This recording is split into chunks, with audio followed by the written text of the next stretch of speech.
এই মানুষটা যখনই কোনো দামি গাড়ি নির্জন জায়গায় দাঁড়ানো দেখতে পেত প্রথমে সে জানালায় জোরে হাত মারত। যদি 3 সেকেন্ডের মধ্যে কোনো অ্যালার্ম না বাজতো তাহলে সে ফিরে এসে টেনিস বল দিয়ে লকের উপর চাপ দিত আর দরজা খুলে যেত। সে ছিল একজন পেশাদার গাড়ি চোর, ইতিমধ্যেই অনেক দামি গাড়ি চুরি করেছে। গাড়ির ভেতরে ঢুকেই সে প্রথমে স্ক্রু ড্রাইভার বের করত আর ড্যাশবোর্ড খুলে ফেলত। কিন্তু শুধু গাড়ি নয়, ভেতরে রাখা দামি জিনিসও খুঁজত। এই গাড়িতে কোনো দামি জিনিস ছিল না, শুধু একটা সস্তা চশমার কেস পেল। রাগে সে পিছনের সিটে প্রস্রাব করে দিল, কিন্তু সে জানতো না এটা ছিল এক ফাঁদ। যখন সে বেরোতে চাইল দরজা আর খুলছিল না, পিছনের সিটের দরজাও বন্ধ। সে ভয় পেয়ে ট্রাঙ্কে গিয়ে জানালা লাথি মারলো, কিন্তু কাঁচ ভাঙলো না। সামনের জানালাও লাথি মারলো, কোনো লাভ হলো না। ফোনে নেটওয়ার্ক নেই, সাহায্য মেলেনি। অবশেষে সে পেছন থেকে সরঞ্জাম বের করে কাঁচ ভাঙার চেষ্টা করলো, কিন্তু কোনো ফল হলো না। ঠিক তখন এক টাকাওয়ালা লোক পাশ দিয়ে যাচ্ছিল। গাড়ির ভেতরে ফাঁদে পড়া লোকটা সাহায্যের জন্য চিৎকার করলো, কিন্তু গাড়ির কাঁচ ছিল ওয়ান ওয়ে। ভেতর থেকে বাইরে দেখা যেত, কিন্তু বাইরে থেকে ভেতরে কিছুই দেখা যেত না। তার উপর গাড়িটা এতটাই সাউন্ড প্রুফ ছিল যে কোনো শব্দও বাইরে যাচ্ছিল না। লোকটা চলে গেল আর ভেতরের চোর সারা রাত তৃষ্ণায় কষ্ট পেল।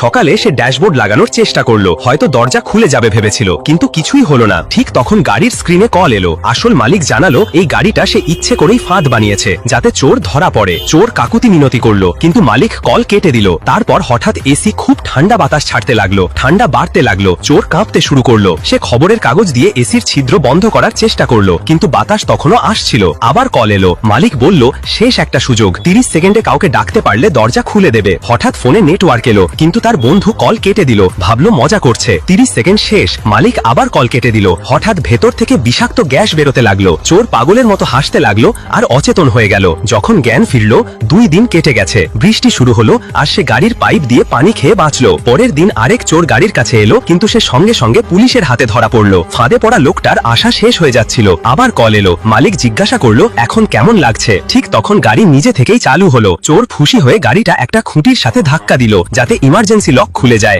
গাড়ি খুলে গেল। 3 দিন পর সে মুক্তি পেল, কিন্তু হঠাৎই ঘুম ভেঙে গেল।